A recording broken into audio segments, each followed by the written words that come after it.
apa kabar? How are you, everyone? Yeah.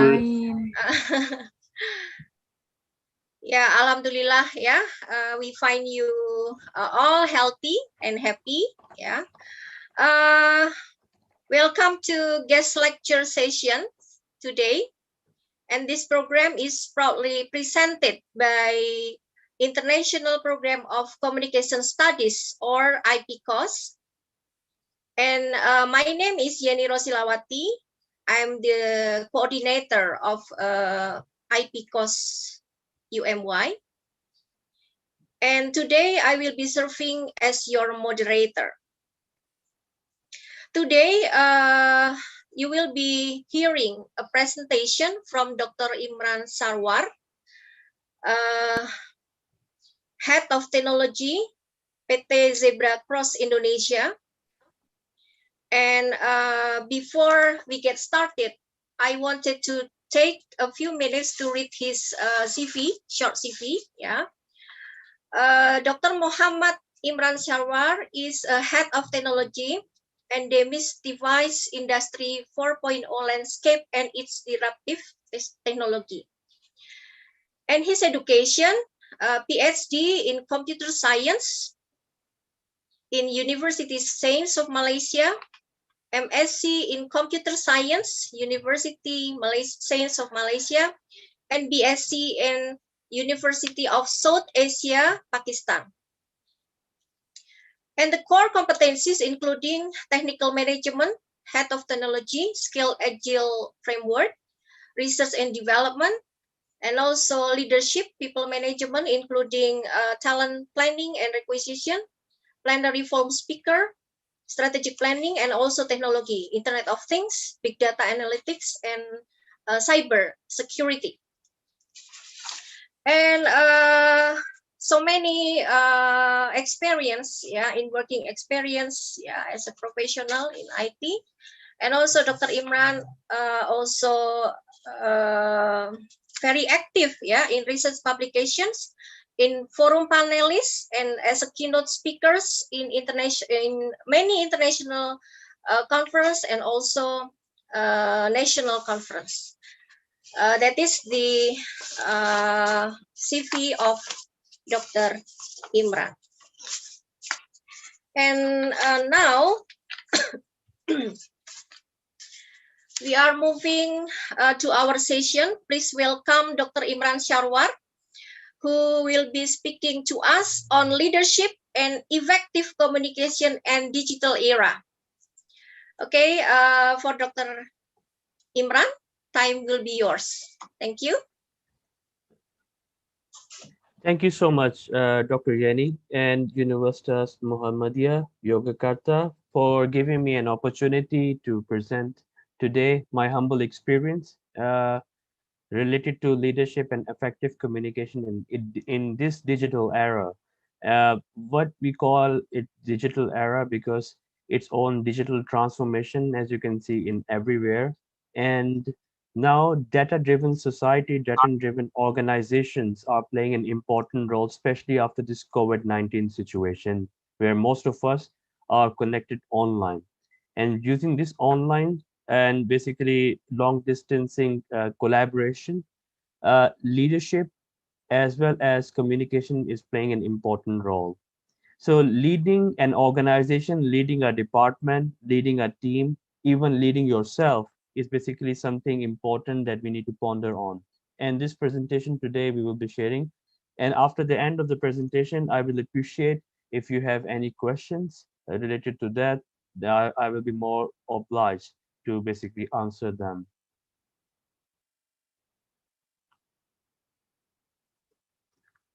So data are about understanding, and to understand your opportunity is to understand your data.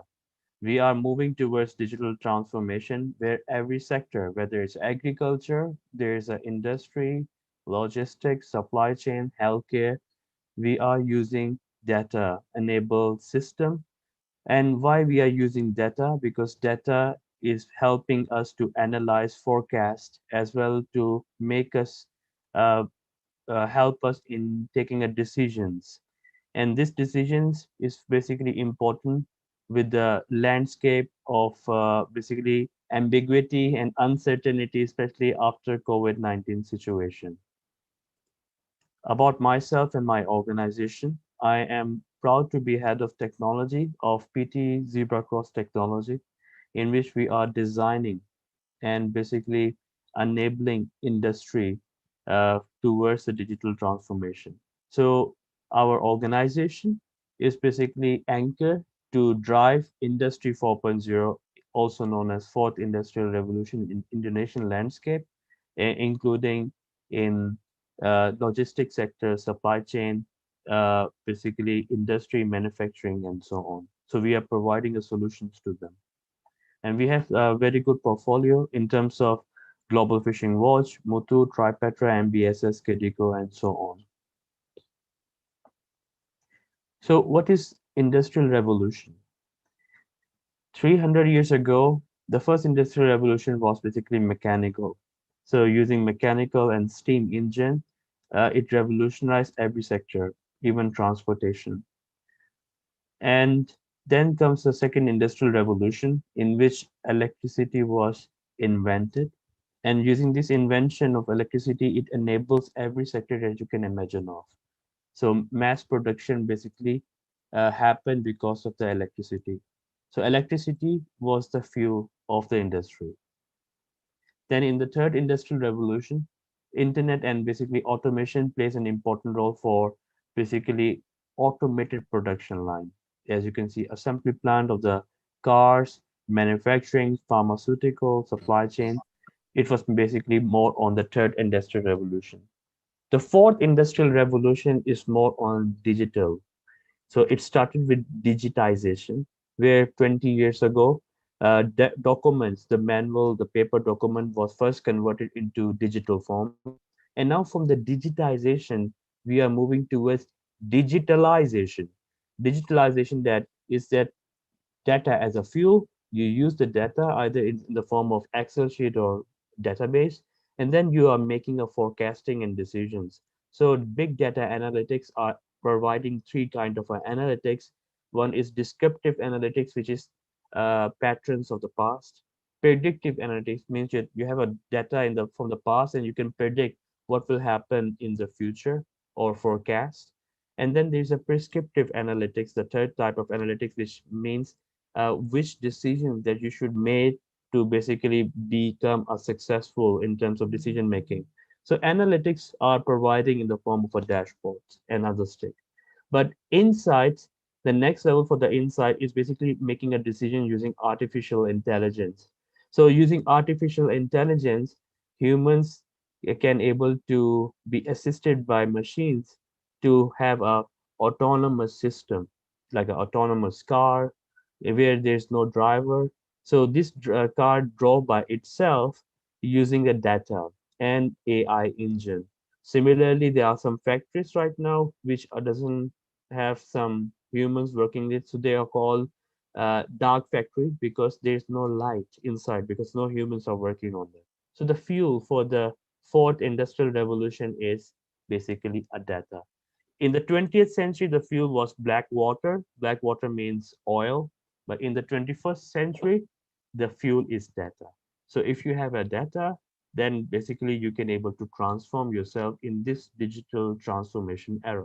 So this is just a basic humble introduction from the digitization to digitalization. And then from digitalization, it's basically towards digital transformation. And right now, this digital transformation is happening in every country. In 2011, this digitalization or Industry 4.0 era was coined by Germany. They call it Industry 4.0. And then other countries like America make it as Industrial IoT. Japan call it Society 5.0, and China call it Made in 2025. Why they call it Made in 2025? Because they would like to be a global leader in terms of artificial intelligence by 2025. To me, they are already are because they are having a artificial intelligence system, autonomous system in the construction industry, agriculture industry using drones, uh, smart factories where there are less humans. Robots are basically looking into, and then so on. So this industry 4.0, fourth industrial revolution, the main concept is to make semi-autonomous or fully autonomous system to increase the productivity. A lot of people ask me, if this thing happens, where will be humans go? So there are two types of school of thought. One is Jack Ma's school of thought, who says that artificial intelligence will able to work with the humans, and then they can able to speed up the process of innovation. The other school of thought is Elon Musk, who says that AI is evil, and then they can able to replace the humans. So my concept is this, that both are right, but it depends on which autonomous system they are talking about. That's why in Japan, they call it Society 5.0, not 4.0, because in 5.0, they say that humans and machines are working together. So previously, in an organization, there are different races who are working together. So there was a diversity and inclusion. Now we are talking about diversity and inclusion that includes machines, AI. So within this couple of years, you will be able to see that there will be a robot or AI system that are working with us as a colleague, according to World Economic Forum and PricewaterhouseCoopers. So this industrial revolution have lot of technologies. They're called disruptive technologies. Why they call it disruptive technologies? Because these technologies are changing the landscape, how business, organization, and other landscape works. The most famous one is basically Internet of Things, which says that anything can able to produce a data. Then autonomous system, cybersecurity, big data analytics, cloud, 5G, and so on. So these disruptive technologies are combining and changing the landscape of fourth industrial revolution. So what is digital leader in this digital era or fourth industrial era? Who is digital leader and what is the definition for that? It's a very simple definition. uh, the topic was leadership. I think leadership is basically a very generic topic. I will like to discuss on digital leadership because it is basically the thing of today and tomorrow. So the digital leadership is also known as leadership 4.0, is a new management style that accompanies and drives the digital change in the organization with aim of making business process more agile as well as flexible. So whether you are in any organization, whether it's academia, industry, corporate, because of this digital transformation drive going on in everywhere around the world, a new kind of a leadership required, which is digital leadership or leadership 4.0, that basically drive the digital change in the organization. So if you are not from computer science or IT background, if you think that this is not relevant, you may be wrong.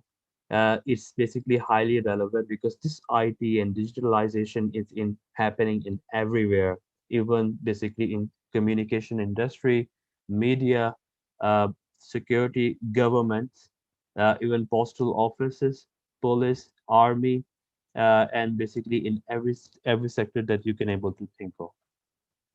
So previously, the leadership role in comparison, we discussed previously there was a conservative leadership, which is traditional in nature, have a predictability about the comfortness, not digital savvy, relies on personal communication and so on. Anyone baby boomers or Gen X over here, they can able to tell you about what leadership this one is all about. Okay.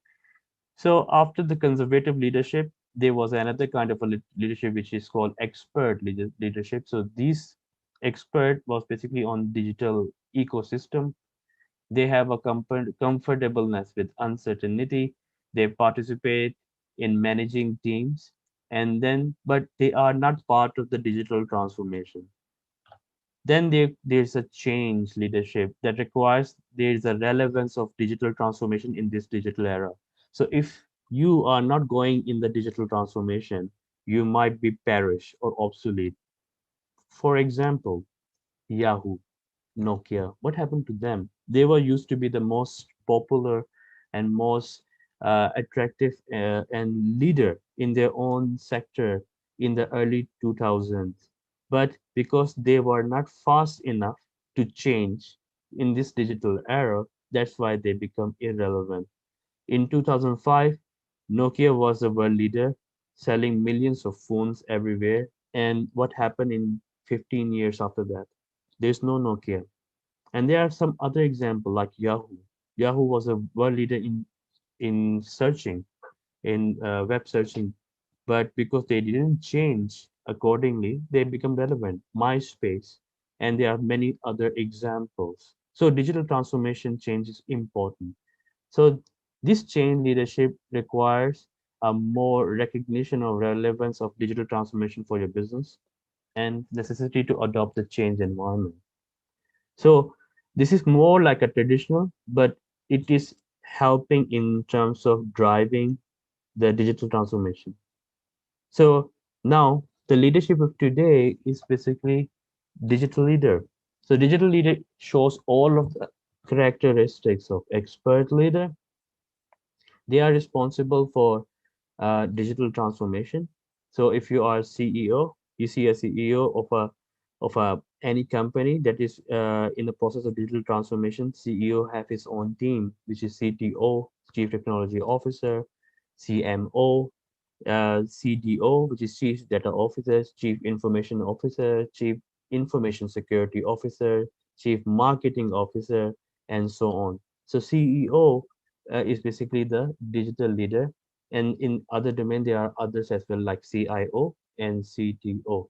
So this digital leader act as a role model for the digital transformation, and it manages not only in the form of the technology or the ecosystem in terms of people process, but also in technology and basically R&D and beyond.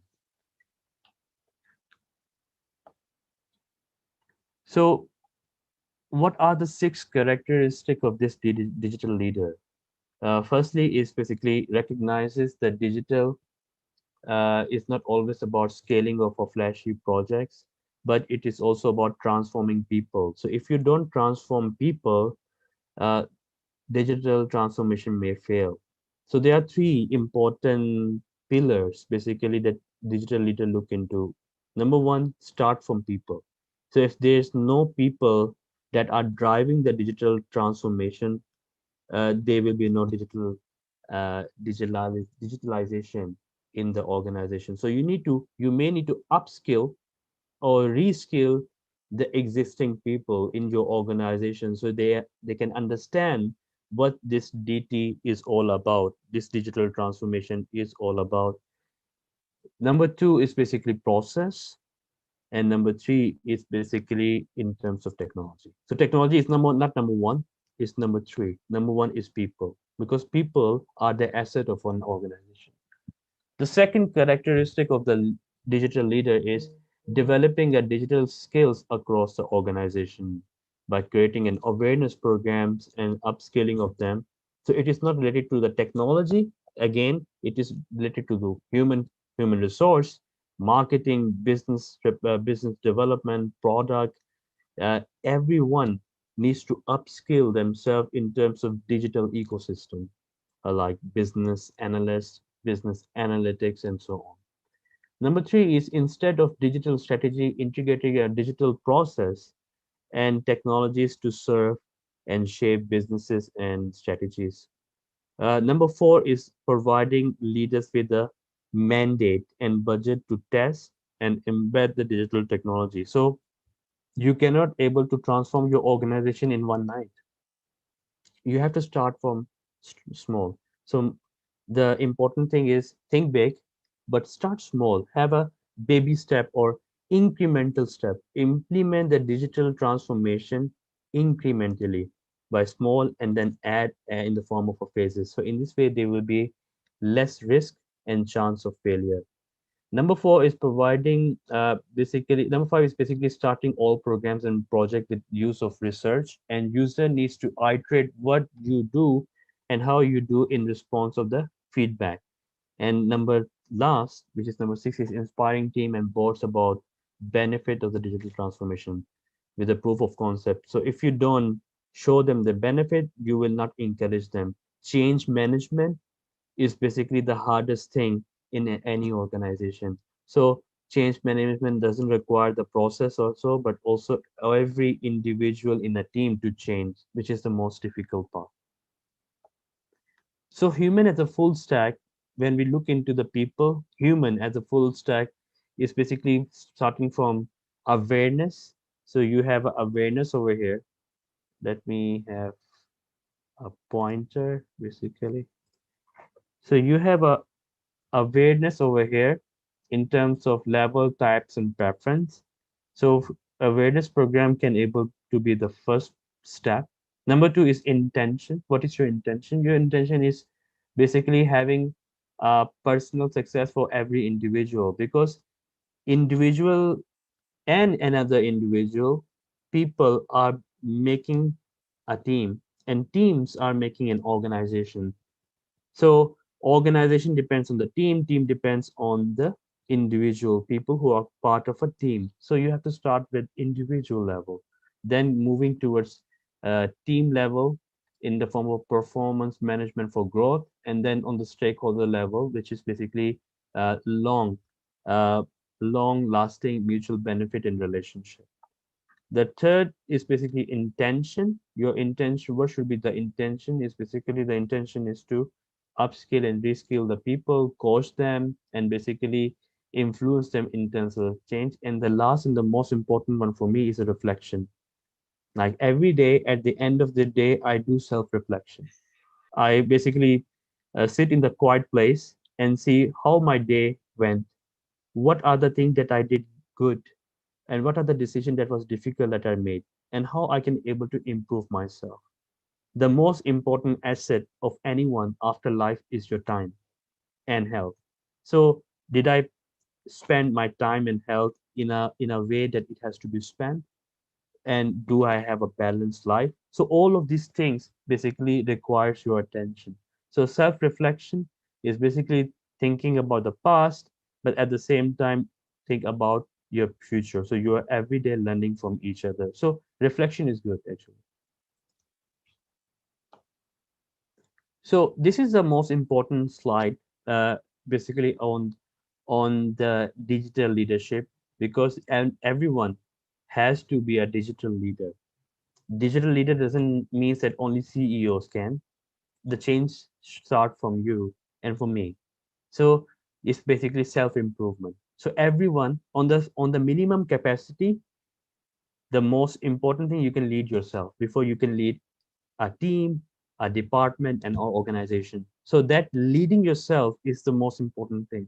So from that leadership executive point, you have to have a basically a coaching. You have to coach yourself to a digital leader. So in order to have a coach yourself, you need to have a developing self, you need to develop the skills and capability, you need to have a choose a leadership style, and then you need to have a business leadership. So choosing a style means you have one style and it cannot be used everywhere. So you need to have multiple style based on different criteria or different times or different needs. So in your individual or people focused things, there is emotional intelligence, self-awareness, self-regulation, motivation, empathy, and social skills, especially at this difficult time of COVID-19, where when you go out, there's a risk that you will get COVID-19. And so most of the work is basically online. So previously, when you are meeting face to face, you can able to have a more effective communication that we will discuss later. Uh, Communication doesn't mean that what you are saying. Even you say some word, before you say a word, your body language is also a communication. What you are wearing is also communication. How you look is also communication. How you act is also communication. How you think is also communication. So there are different levels of communication, and that is basically on the first level. So you need to have an emotional intelligence to basically communicate according to the situation using a wise words or different variety of words that is needed for that specific situation. You need to have a growth mindset, and you need to basically have a resilience and have a communication. So I put communication in red over here. So this is basically for the people process focus. Then there's a task focus, which is becoming an effective executive. decision making under certain uncertainty, unconscious biasness, digital IQ, right technology, and so on. And then leadership style is basically leadership, digital leadership, leader like a coach, authenticity, communication and presence. So individual communication is something different, and leadership communication is something different. We will able to talk about this later in our slide. And then culture, and then high performing team. So you need to basically lead the change, lead the team, and basically and on the mistake, authenticity and honesty and humbleness and empathy is something that are part of the menu over here that combines together to make you a digital leader. Okay, so in order to have an effective communication, I think every one of you know how to communicate. But how effective you are in communicating what you need to communicate, and does it have an impact? Because every communication have a purpose, so this purpose should be fulfilled. So that fulfillment depending on the effectiveness of a communication that we will be doing. Okay, so this effective communication have a many level. Let's basically look at that one. Number one is basically effective and influential talk, and this one is basically healthy discussion. At this era, which is a digital era, but at the same time there are a lot of challenges, negativity, uh, and basically lack of motivation. So the important thing is to avoid negative discussion, but focus on how healthy the discussion can be. So this healthy discussion will impact your productivity, especially in the workplace. So that's why I choose how communication skills will able to help you in the workplace. So when you're communicating with the friends, there's a different level of communication.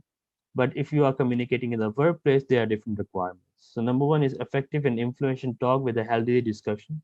That will definitely increase your productivity.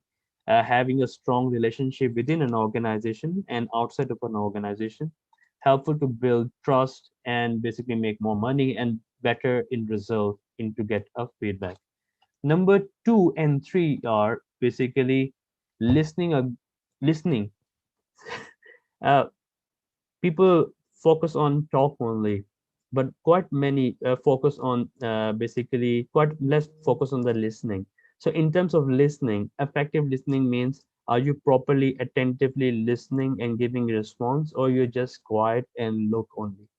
So you have to have an agreement on that. So good listener can be a good speaker, giving a value to the team, outcome from the discussion and related to the word for the previous basically discussion on that. And then the next is basically on presentation skills. So when you are presentation, you need to have a good storytelling. It's not only on the power slide, it's not basically on the discussion points.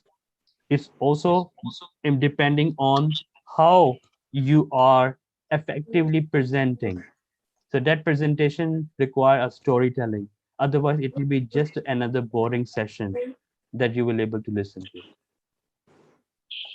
Number four and number five are basically non-verbal communication, your body language, your hand gesture. But now, with this COVID-19 situation, maybe you are having a Teams meeting that doesn't have on the video, so you will not able to see much of the hand gesture, eye contact, and basically a body language. So from the listening, you need to basically understand the tone of basically of a person.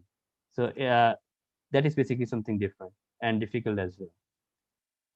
Number five is written and visual communication through emails, magazines, social media, and blog writing. Many of you may be writing the blogs in the medium or other area. So there are 7 C's of communication that we need to look into. Number one is basically clear. Your communication has to be clear, okay? And it has to be concise, because if you have a long sentences or basically long conversation with less importance and meaning, which is not concise, it will make people sleep, especially at this Ramadan time. Number three is basically concrete. It has to be concrete with the value and facts and figure. Number four should be correct. And number 5 is coherent. Number 6 is complete. And number 7 is courteous. I think you may know about this thing. Now, let's look at what is leadership communication. So, when you are leading a team, department, or even yourself, what are the leadership communication that you need to look into? Number one will be what will you communicate? That requires strategy changes, smart goals and objective, timelines, deadlines, information update, team building program, and so on in an organization. Number two, how will you communicate? You may communicate in person, in the telephone, online meetings, emails, social media, audio, and video. So, right set of words to communicate will be more effective. Number three is who are your constituents? So, constituents means that in your organization there might be other leaders whom you are reporting to. You may be having your colleagues, you direct report, team members, and others. So, how you will able to communicate? Will you have a different communication style with different people? With that will bring hypocrisy. So, a generic communication style that requires humbleness, respect, and clear, concise using the 7 C's together will basically make you an effective communicator with inside your organization and also outside of your organization. And then last is when you will communicate, you may be communicate with them daily, weekly, monthly, or quarterly. So from the leadership communication, you need to communicate effectively. And that effective communication require conciseness, preciseness, value, honesty, and basically correct information, which has been discussed just in my previous slide of 7C. And in the leadership communication model, when you are having a leader, you may have a vision.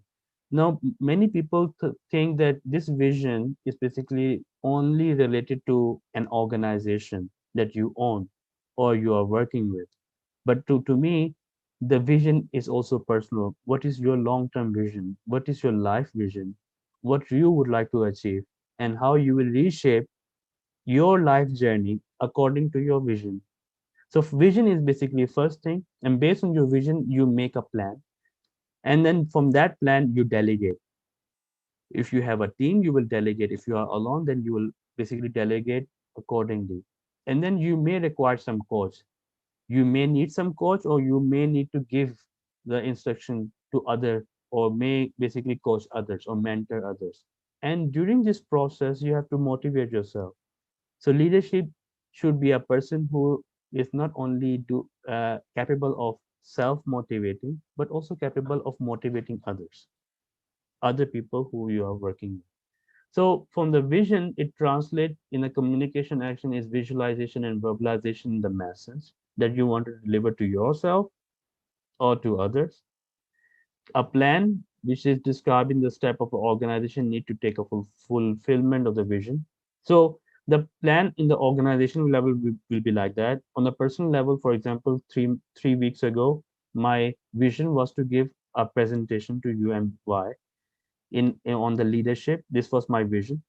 My plan was how I have to plan my time to prepare a slide and to basically do the things. Delegation, I delegated to myself, and I delegated to my personal designer to design some of the slides.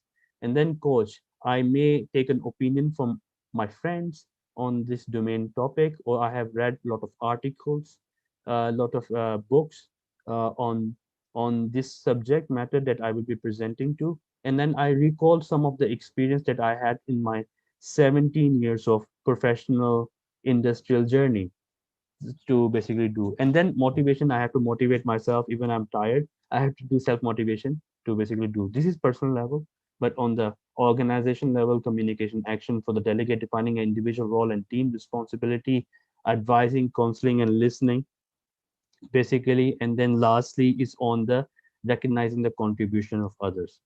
Okay, the dimensions of leadership communication is your leadership yourself. You will be engaging with one person on an individual level, on one-to-one. So you need to have establish a connection before even communicating. So first is connect, then communicate. You cannot communicate first before connecting. So first is connect and communicate.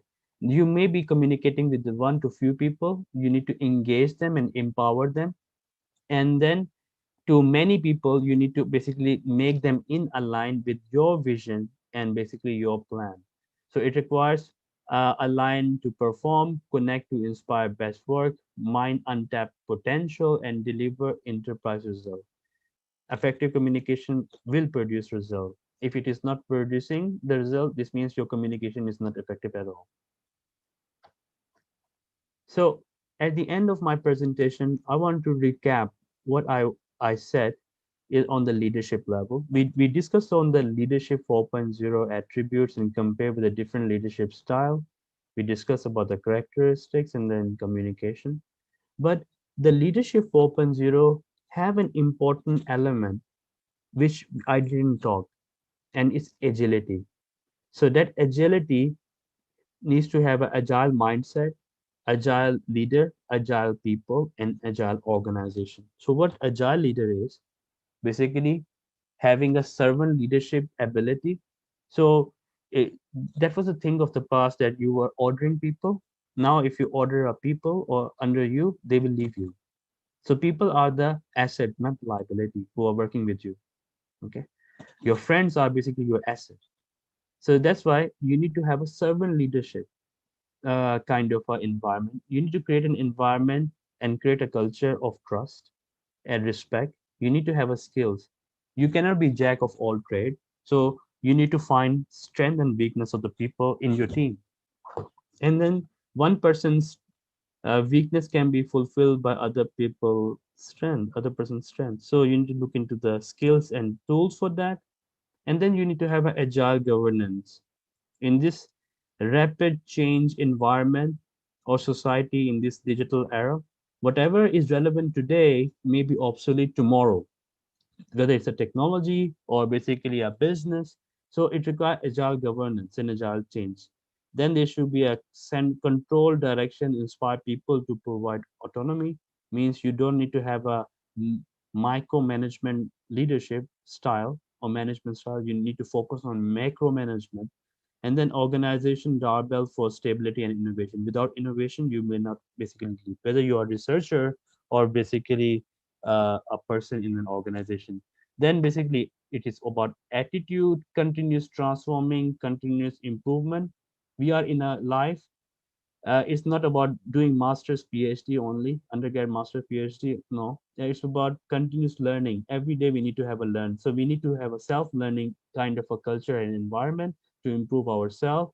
And then most important thing is basically having a shared vision and passion, and basically market the customer and value.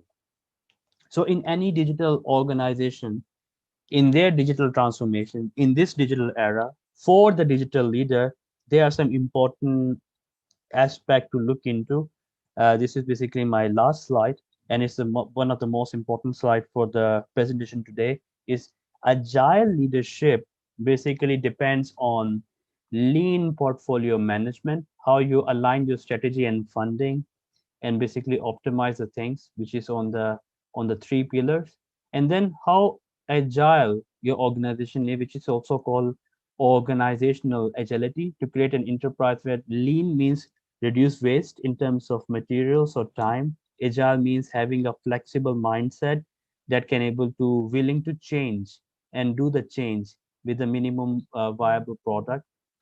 And continuous learning culture, you must need to have a continuous learning culture in your organization or even for the individual. I read books, to that books can be from IT, technology, or non-technology self improvement, because I know that every CEO in the world read 52 books in a year, means one book per week.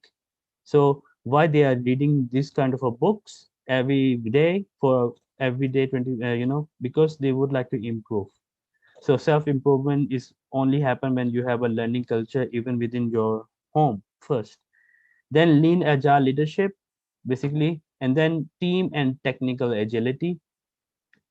The second last is about agile product delivery. If you are a product-based company or basically everything, or services, either you're providing a product, project, or you're providing a service. And the last is basically enterprise solution delivery, which can be in the form of service, product, and other things. So digital leadership require an effective communication, and that communication require not only from the part of individual level but team level.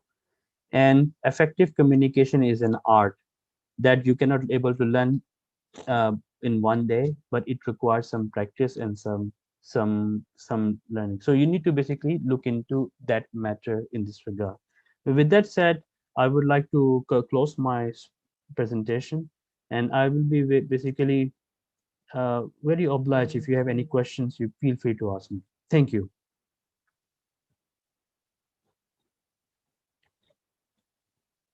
Uh, Thank you very much, Dr. Imran, for addressing this interesting topic. Uh, Now we come to the next session for question and answer session. So I will invite for the participants, to my students or other participants that would like to ask or give response to Dr. Imran's presentation. Okay, anyone? Please, you can drop your chat in the chat box, or you may say directly. Anyone? Today we also have some lecturers from communication department. We have Miss Tri Hastuti. Welcome, Bu Tri Hastuti, and also Yeah, Pak Yudan Aziz.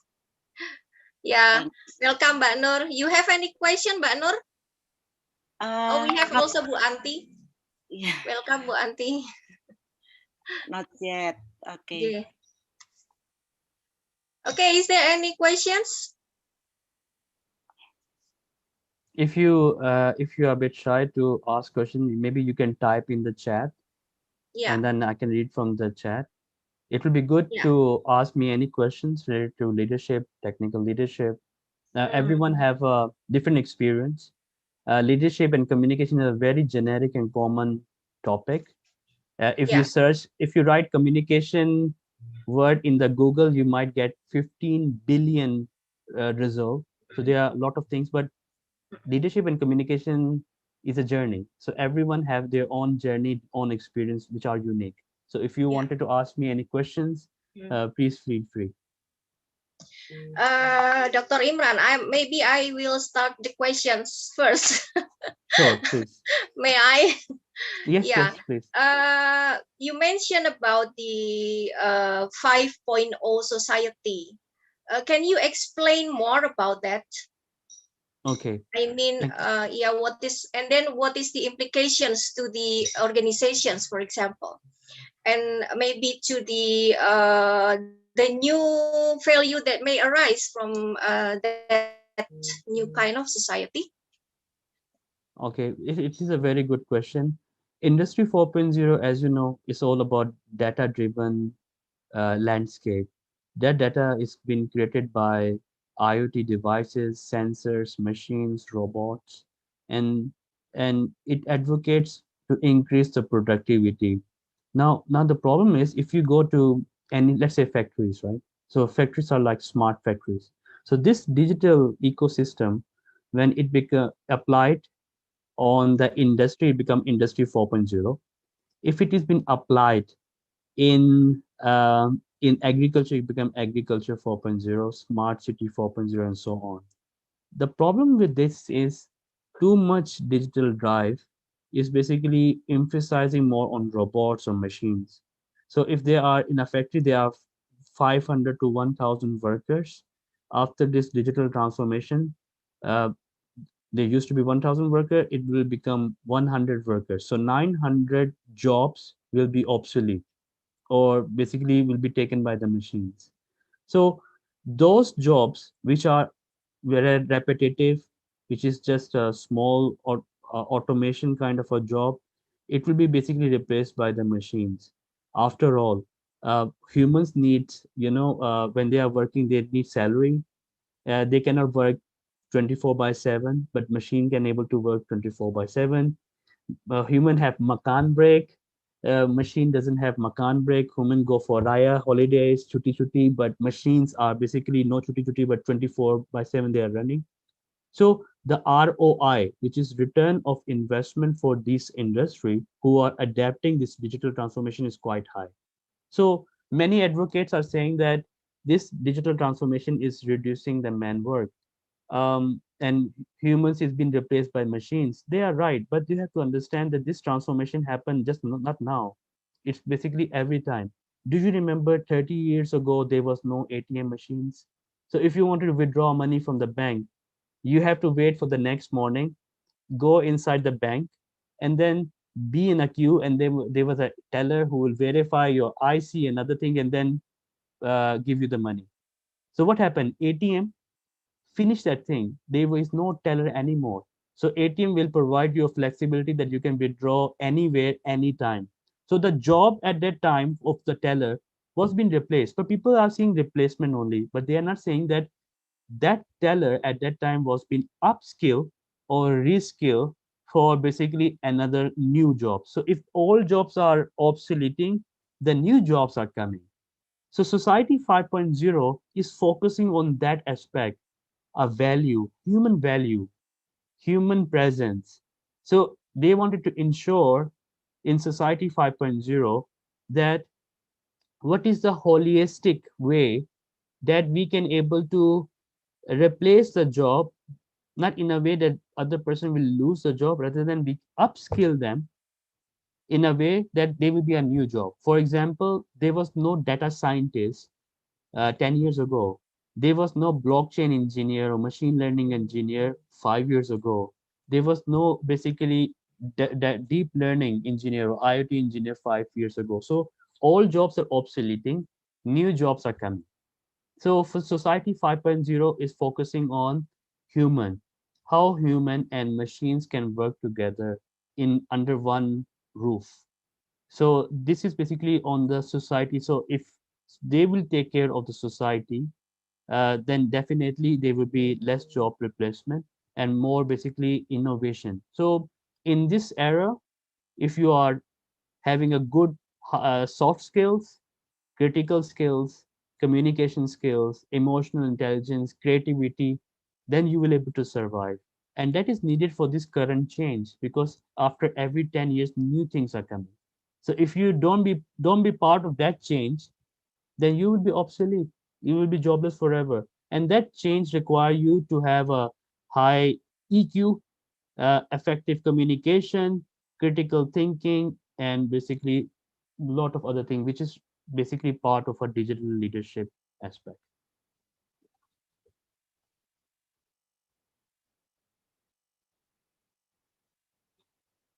If you have any question, you can type in Bahasa Indonesia as well, and I will request Yeah. Dr. Yeri to translate. Yeah, okay. Thank you, doctor, for your response. Okay, maybe any other questions from participant? Alin, you have any experience? Oh, this is from the chat box, Dr. Imran, Okay. from Dr. Trihastuti. Dr. Imran, it is very important issue, your presentation today. I want to ask how to improve the communication competence related to the leadership, either verbal, non-verbal, and written. In curriculum, what kind of the subjects? Thank you. Okay. Thank you so much, basically, for asking this question. Um, there are many different ways, but only learning from the books or in the curriculum may not be enough. So we need to basically create a change through applicability. And I found that there are two ways that can able to help. Number one is to have a society in a university that focus on communication skills, presentation skills, public speaking, and so on. So Toastmasters International is basically one example. There are 15,000 clubs around the world. They encourage basically breaking the barrier of presentation. and they are also public speaking, and they have a curriculum that basically not only guide them but basically convey them. But this is half of the story. What I like about Toastmaster is this, that they are expert or senior members who are giving the feedback in a very humble and very soft manner. Some people are shy to present because they think that they are not good and they will make mistake, and when they will make a mistake they will get embarrassed. So Toastmaster basically address that. They, if a person for example make a mistake, they will basically give the feedback in a very humble way that will not offend the other person, and then they focus on the grammar, way of delivery, filler words, time management, and basically style of delivery on that thing. So one way is to have join a society. The second way is basically have have a session among your team members and among your students, for instance, in the university, where they Mm-hmm. can able to brainstorm things together, Mm. and then they will have effectiveness together. Now it's a global village right now. So Yes. if you wanted to confine yourself only in Indonesia, then maybe you will able to learn one aspect of the things.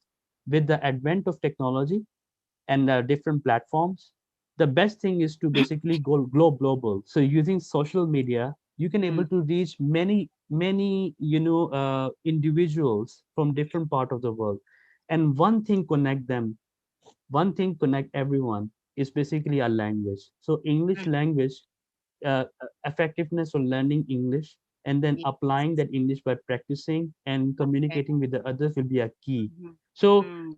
the best thing is basically to engage with this kind of a activity and communicate with the other things. Is the globalization not only encourage the speaking, communicating, but also understanding different culture. So Mm. when you understand different culture, you Mm-hmm. Yes. understand different way of communication and delivery. Yeah. So Yeah. in this global village, I highly recommend either you can have a Toastmaster inspired society, or you can just join Toastmaster. And then Mm-hmm. the thing is basically to use the social media online platform to connect with your friends, make friends from different countries, and have a session. There is a app called Clubhouse, and now there are different similar apps as well in which there are groups on a topic. So you, if you have a Mm. topic for technology, for the culture, for English, so you can join those group and you can able to communicate. You can listen and you can able to communicate, and it's without any charge. So similar thing is coming in Telegram as well. I think within 1 month Mm. they will have that. So join those kind of societies. You don't have to pay anything, but you will take part and you will listen different people from different world, and then you will able to learn and you can able to speak also. So Yeah. I hope basically I answer your question. Okay. Yeah. Thank you, Dr. Amran. So it's very important of the we know about multicultural, yeah, multicultural. So and we will make a network with others. It's very important with your points. Yes. Yes. Okay. So practice and practice is every day. Yes. Practice Yes. makes man and woman perfect. They say that, right? Okay. So practicing with others, with your friend, you start with yourself in front of mirror, uh, and this is the best thing. You can speak in front of the mirror. It will basically breaking the barrier on the Yes. first step, and then second step will be talking with your friends, your family, speak Yeah. in English and other things, and then to basically beyond that. Okay. Thank you so much, Dr. Amran. You're most welcome. Okay, thank you, Dr. Imran, for the response. Okay, any other questions? I think Dr. Trihastuti and me as a lecturers have a common problem, Dr. Imran, because we are communicating with the digital generation, which is very highly skilled in social media. Yes, But sometimes we also found that they are very pure in what we call as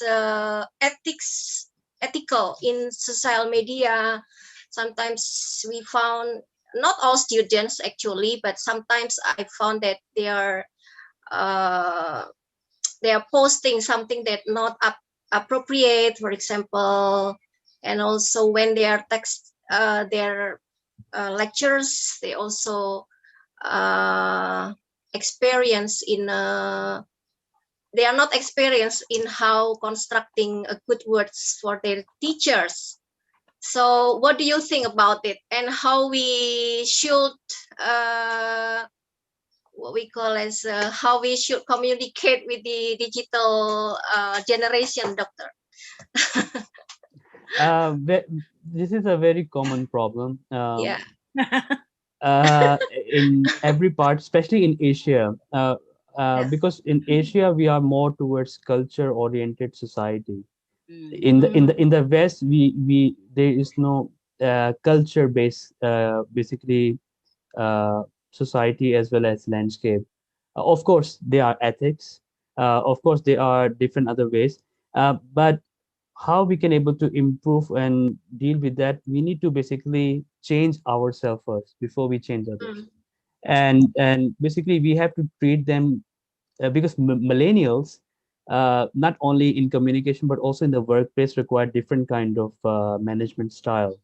They are mm, highly creative.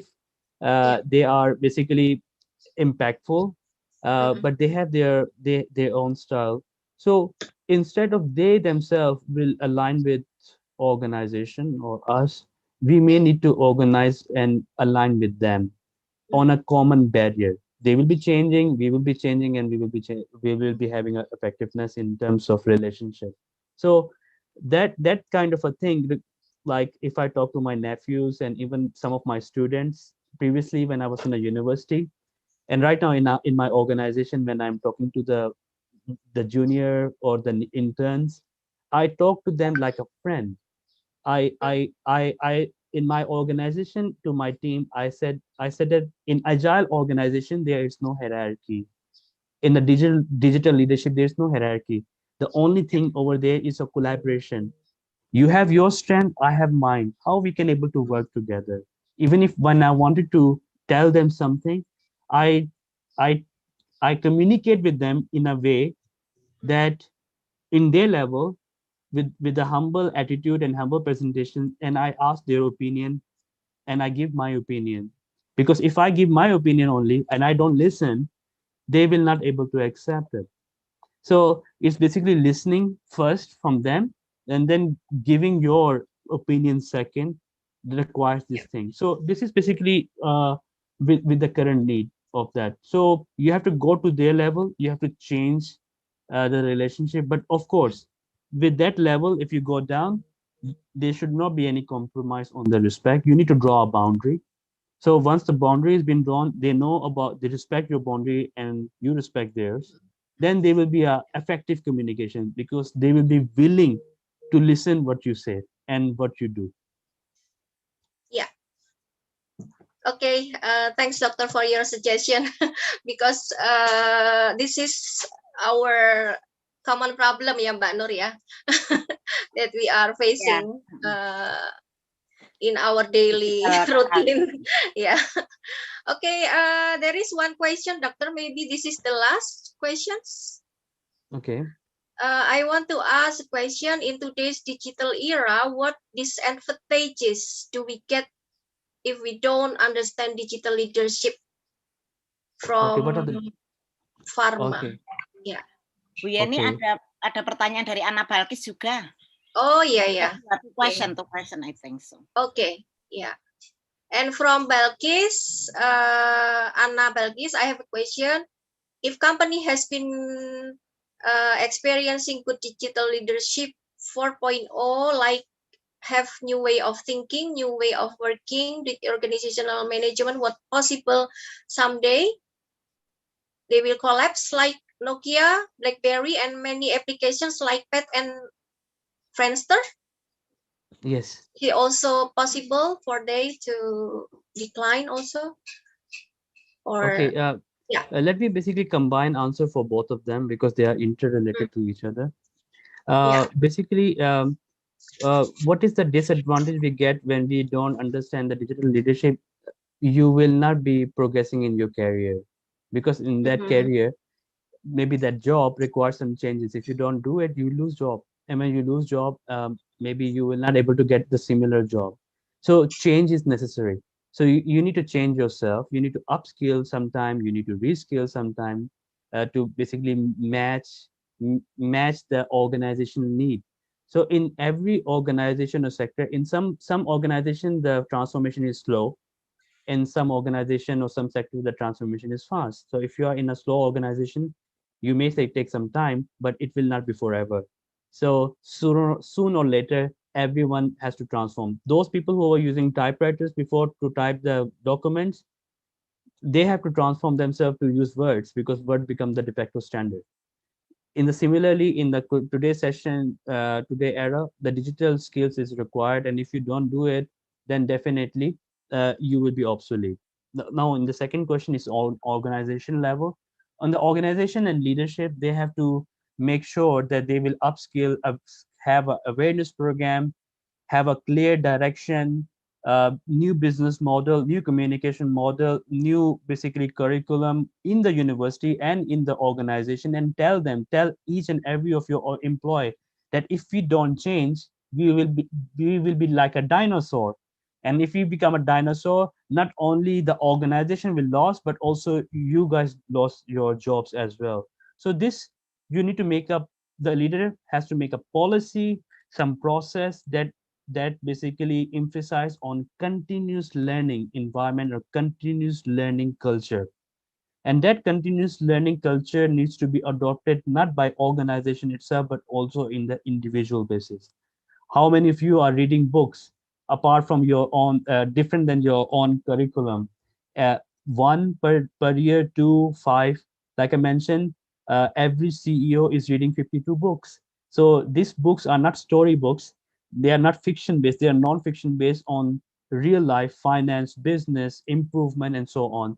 So continuous learning culture is required in this digital era. If you don't do it, you will get obsolete. You will not have your chari makan, and basically, and at the end it will be difficult for you to survive. Thank you. Thank you so much, Dr. Imran. Okay, any other questions?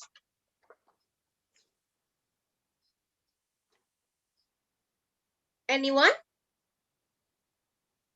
Pak Yudan? Okay. Okay, if there is no questions, I think we have come to the end of the sessions, because Dr. Imran also have to conduct another meeting. Yeah. Again, on behalf of International Program of Communication Studies, Universitas Muhammadiyah Yogyakarta, we would like to say thank you to Dr. Imran for delightful and interesting topic that delivered today. And also for the participants, thank you so much for your coming and also your active discussion, and see you again. Okay, akhirul kalam. Wassalamualaikum warahmatullahi wabarakatuh. Thank you very much. Waalaikumsalam warahmatullahi. Okay, thank you so much, Dr. Imran. Terima kasih. Sama-sama. Thank you so much. Yeah, Have a nice yeah. day. Thank you. Yes, so much. Yeah.